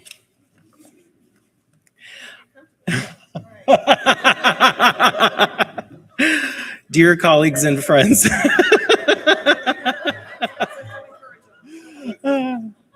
Dear colleagues and friends, as president of OSA, it is my honor to be here to present the winners of the 2026 Gaber UNF Foundation Awards. This year is particularly special because it is the first award cycle we are going through as a newly unified Osprey Staff Association.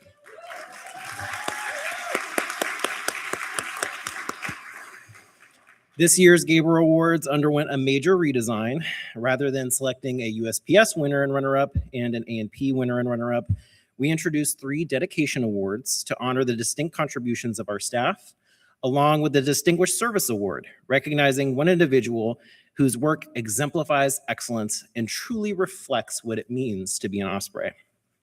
The Gaber Awards are highly competitive and celebrate the outstanding contributions of UNF's most exemplary staff members. I would like to thank the members of this year's Gaber Awards committee, Laura Kelp, Emily Batt, Katrina Ashley, Isabella Banta, Brett Butler, Brooke Hammond, and Anita Grant for generously volunteering their time and care in selecting this year's recipients. Let's give them a round of applause, please.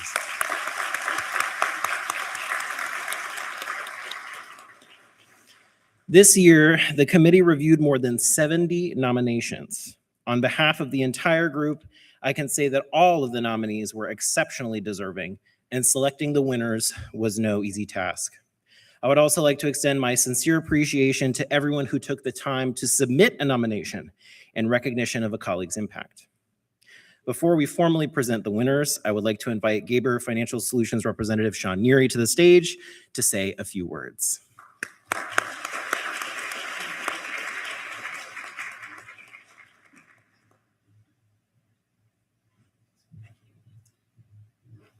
Good afternoon, everyone.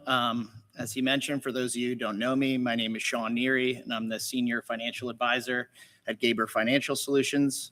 And for those of you who have maybe only seen me in a little box, yes, I do have legs. And but in all seriousness, I know some of you have heard me come up here and say this spiel before, but don't let my redundancy think it lacks sincerity, because this award really means a lot to our firm, and we really appreciate just being a small part and showing off all the hard work that you guys do all year. So I just wanted to say thank you for having me, and congratulations to all the winners.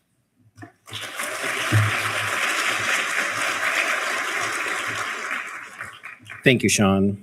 And now it is my pleasure to present this year's Gaber Award winners. As each recipient is announced, I will share a few words highlighting the impact and excellence that led to their selection. When your name is called, please join me on the stage to receive your certificate and take a moment for a photo. Our first honoree is the recipient of the Gaber Award for Dedication in Support Services. This award recognizes the unsung heroes of our staff community, those whose behind-the-scenes efforts are essential to keeping their department and our university running smoothly and successfully. She is someone whose impact is woven into nearly every aspect of her division, even when her work happens behind the scenes. For more than a decade, she has been a driving force behind the cohesion, effectiveness, and character of ITS, consistently ensuring that important work not only gets done, but gets done well. From coordinating large-scale initiatives and cross-department collaborations to supporting student-facing events, university traditions, and external engagements, she brings a level of organization and polish that shapes how the division is experienced both internally and across the institution. What truly distinguishes her is the care she brings to her work and to the people around her. She plays a vital role in building community, creating moments of recognition and connection that strengthen morale and remind others that they are valued. Whether she's organizing events, supporting colleagues through challenging moments, or simply taking the extra step to ensure someone feels seen and supported, she approaches service as something deeply personal. She leads by example, demonstrating the true impact is not always visible, but it is always felt. Please join me in congratulating our winner for the Gaber Award for Dedication and Support Services, Ms. Gina Moats.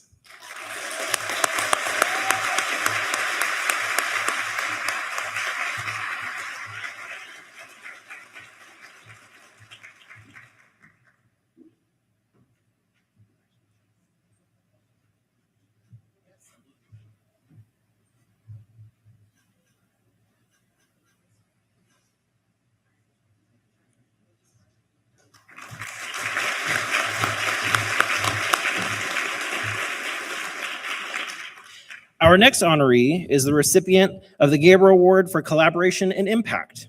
This award recognizes individuals who foster meaningful cross-functional partnerships and demonstrate exceptional service and support to our community. It is designed to honor those whose work extends across multiple areas of the university, going beyond everyday collaboration. This recognition celebrates someone who has redefined how people work together and has made a measurable impact on the experience and success of both students and employees. He is someone whose work has redefined what collaboration and impact can look like at UNF. Through his leadership of the STEP Lab, he has transformed it into a vibrant hub of experiential learning, connecting UNF students, faculty, K-12 schools, and community partners in ways that are both innovative and deeply meaningful. He has created opportunities that extend far beyond campus, designing dynamic field trips, professional development experiences, and community programs that have reached thousands of students and educators in Northeast Florida. His ability to bring together disciplines, institutions, and people with a shared purpose has strengthened UNF's role as a regional leader in education and engagement. What truly sets him apart is the energy, creativity, and care he brings to every partnership. Known affectionately as Professor X, he inspires curiosity and confidence in learners of all ages, while also serving as a mentor to UNF students, guiding their growth as professionals and leaders. He consistently identifies opportunities others might miss and turns them into impactful, sustainable initiatives that expand access, foster inclusion, and create a genuine sense of belonging. His work does not just support the university's mission, it actively advances it, leaving a lasting impression on everyone he engages. Please join me in congratulating our Gabriel Award winner for dedication and collaboration and impact, Xavier Rosas.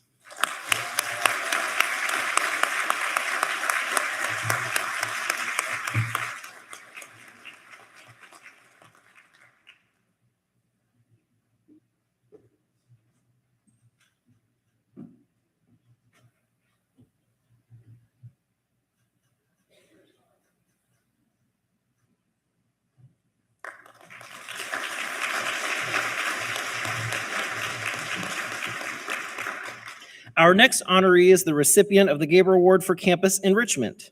This award recognizes an employee whose work enhances the physical environment and overall campus experience at UNF. It honors those who contribute to the beauty, functionality, and stewardship of our campus, from shared spaces and facilities to the broader sense of community that brings it to life. This recognition celebrates meaningful efforts that improve how campus is experienced, foster connection and experience. He is someone whose work touches every corner of campus, often in ways most people never see, but benefit from every single day.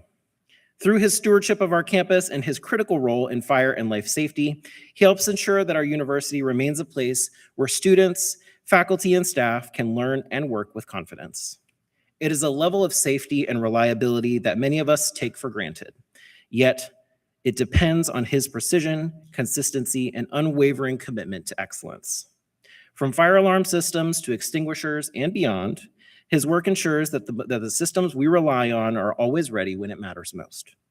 What truly sets him apart is the way he approaches his work and the people around him. He is a steady, patient presence, someone who takes the time to teach, guide, and elevate those around him. He does not just complete tasks, he improves processes, strengthens his team, and sets a standard of professionalism and care that others naturally rise to meet. His leadership is grounded in humility and consistency, creating an environment where learning, growth, and excellence are the norm. His impact is felt in every building, every system, and every person who depends on them, making the campus safer, stronger, and better because of his work.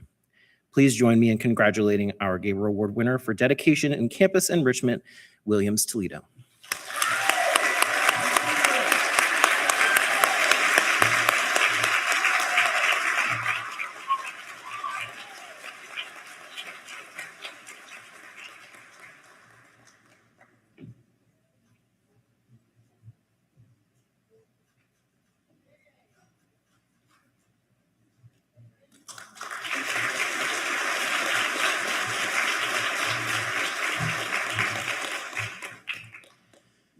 And now to present the winner of the Gaber Award for Distinguished Service, and more importantly, the winner of the highly coveted free reserved parking space. This award recognizes an individual who embodies UNF pride, enthusiasm, values, and dedication to the university's mission and strategic plan. It honors someone who goes beyond everyday school spirit to demonstrate a sustained pattern of service that advances the university's mission, strengthens campus culture, and exemplifies the very best of UNF through leadership, commitment, and impact. He serves as Physical Facilities Central Utilities Plant Superintendent, say that 3 times fast, a role that quietly but powerfully sustains nearly every aspect of life at UNF. As the leader responsible for campus HVAC operations, he oversees what is truly the heartbeat of the university. When classrooms are comfortable, when labs are fully operational, when offices are safe and functional, and when campus life runs smoothly day after day, it is because of his steady oversight, technical expertise, and unwavering commitment to getting things right. His work is foundational to the university experience, enabling students to learn, faculty to teach, and staff to serve without disruption, even though most will never fully see the extent of what it takes to make that possible. What sets him apart, however, is not only the critical nature of his work, but the heart with which he does it. He leads with humility, patience, and a deep sense of responsibility for the people around him. He is a mentor in the truest sense, taking time to develop his team, build their confidence, and invest in their growth as professionals and as individuals. He meets challenges with calm assurance and meets people with genuine care, especially in moments when support is most needed. His leadership builds trust, his presence brings stability, and his example raises the standard for everyone around him. Through both his work and his character, he strengthens the university in ways that are felt every single day. Please join me in congratulating our winner for the Gaber Award for Distinguished Service, Vernon Miller.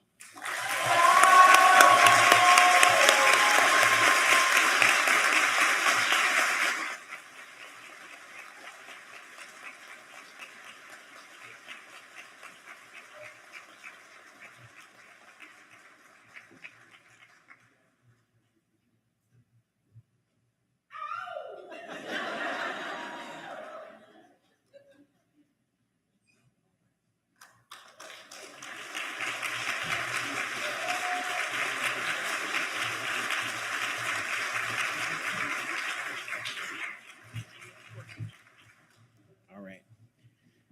Thank you for joining us to recognize this year's Gaber Award winners. President Falconetti, I'm going to need you for one more thing, and then I'll let you go, I promise. Question. Yes. What happens if someone parks in his parking spot? Oh, well, that's a $60 fine, President. Scott said we'd make money. No. Before we conclude, on behalf of the UNF community, I'd like to just take a moment to recognize a group whose work has been foundational to the Presidential Excellence Awards over the years. As mentioned, this marks the final cycle of the Presidential Excellence Awards. While today we celebrate our recipients, it's equally important to recognize the individuals who have worked behind the scenes to make this program possible year after year.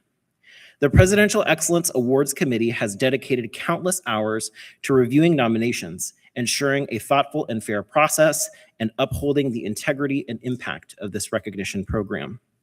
Their commitment has helped highlight and celebrate excellence across our campus community. Today, we are proud to recognize and thank the members of this committee for their service. At this time, we would like to invite the committee members forward one by one to receive a small token of our appreciation, starting with Gail Stilson, the chair for over 12 years of service.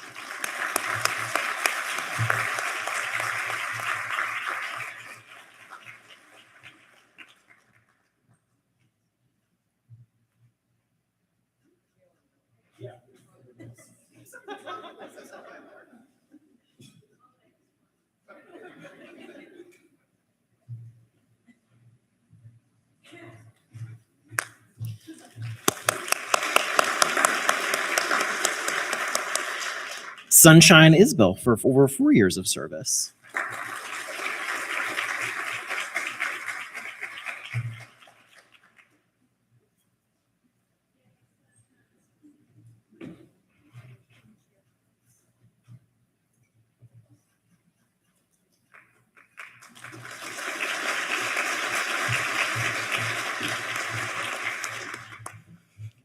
Mike McGuire for over 7 years of service.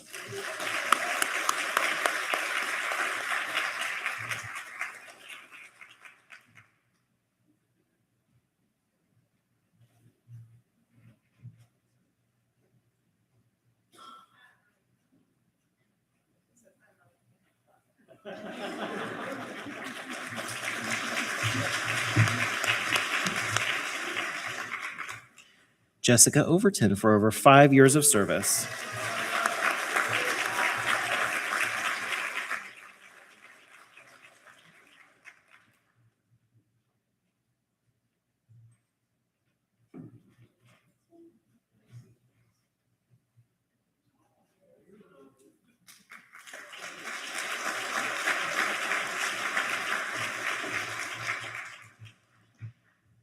Justin Sipes for over 12 years of service.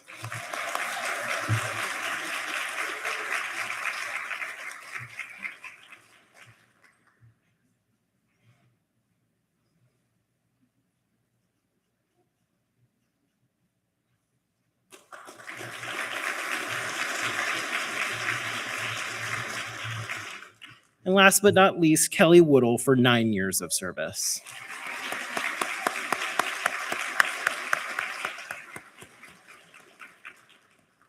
I don't think Kelly is with us. Gail, can you accept for Kelly on her behalf?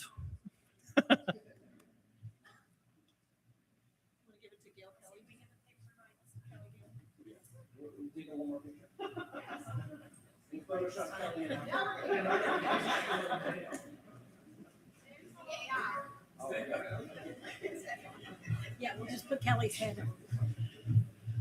All right, please join me in thanking the Presidential Excellence Awards Committee one last time for their service.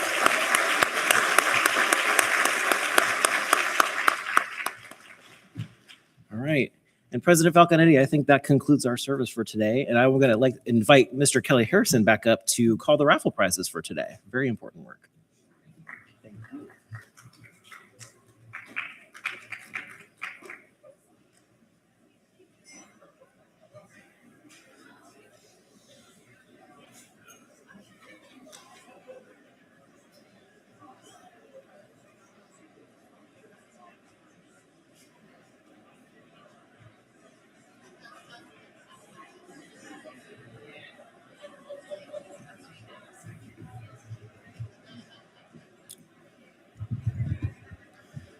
I can tell George has been up here. I got to pull the mic down. And Gail got to keep her shoes on this year, so we didn't have that issue. So this year has really been the year for new initiatives going forward. In our department, we were lucky enough to roll a new one out as well. Last fall, many of you may or may not know that for the first time in our history, we rolled out a brand new certificate program for some UNF employees. And that program was the Advanced Administrative Skills Certificate Program.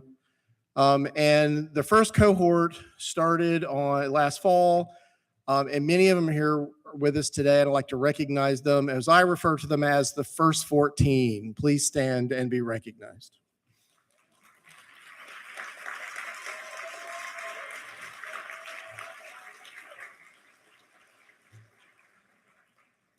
This program is designed for administrative personnel, office managers, administrative specialists, admin assistants, to help them become basically, not that they're already not the go-to people, we already know that, but to help give them the skills to basically handle anything the world throws at them at UNF. April's over there is cringing, but it's okay. It'll be fine. It'll be fine. So we're really proud. This is the first program that we've rolled out like this. It will not be the last. We have 2 more in the pipeline that we're hoping to roll out sometime in the fall. One of them is for supervision and management, and the other one is for young professionals, for those new employees that this is their first real job. So we're hoping to have that one out there. All right, so let's give away some stuff. I swear if I get 3 in a row again, I'm going to make you start drawing again. We're giving away another one of our committee shirts. 472893. Bingo.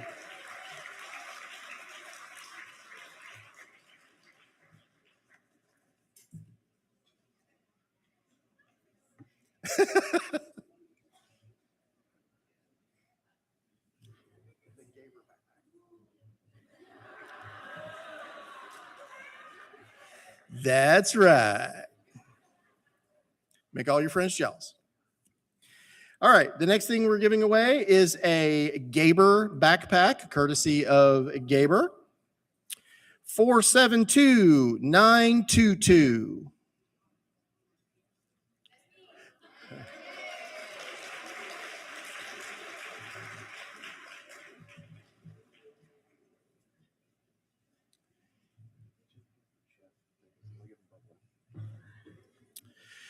All right, next, courtesy of Pampered Chef, we have, I don't really know what they're called. Oh, they're frozen drink makers. Okay, they're heavy duty frozen drink makers where you can put things in the freezer, put your drink in there, and instant slushy. So, and it's getting about that time. Somebody woke up the other day and flipped the switch that said summer when we woke up. So we're really happy about that. All right. So it goes to 472813. 472813.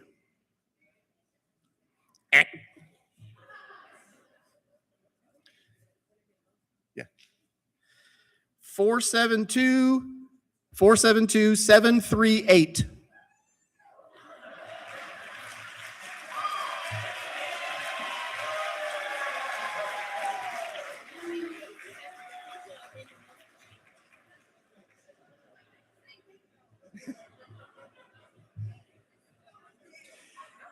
We're giving them away as a pair because, make a friend. That's what you got to have, right? It's not fun drinking alone. I can tell you that.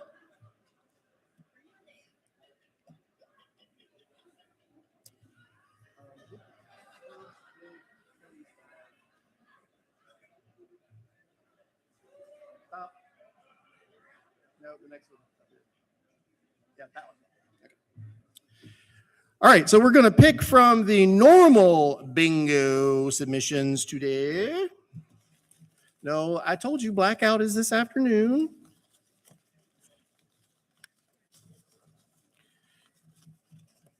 There's an awful lot of gold ones in here. Alethea Wilkerson. And Alethea wins a UNF swag bag courtesy of the Silverfield College of Education and Human Services.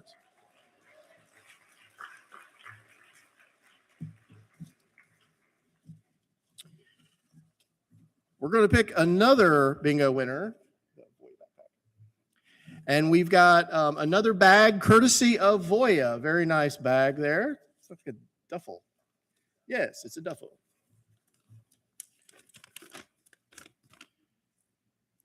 Hannah Thomas. Hannah Thomas. Okay. She doesn't have to be present to win, so we'll get this to her. Oh, come on. This is a tough crowd today, man. It's like, no, you must be here.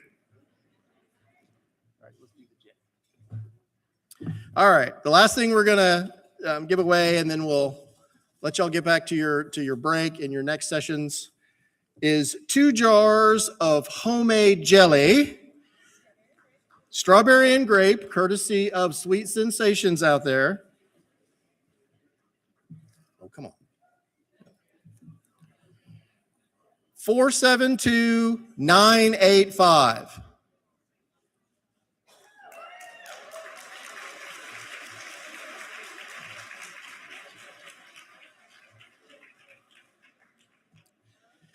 All right, so we still got a few more stuff to give away this afternoon. We have 2 more committee shirts that'll be up to grabs for raffle, and several more swag bags, and then our kind of big grand prize for our blackout bingo we'll draw that in the wrap-up session at 4:30. So thank you guys for attending the award ceremony, and get ready for your next sessions.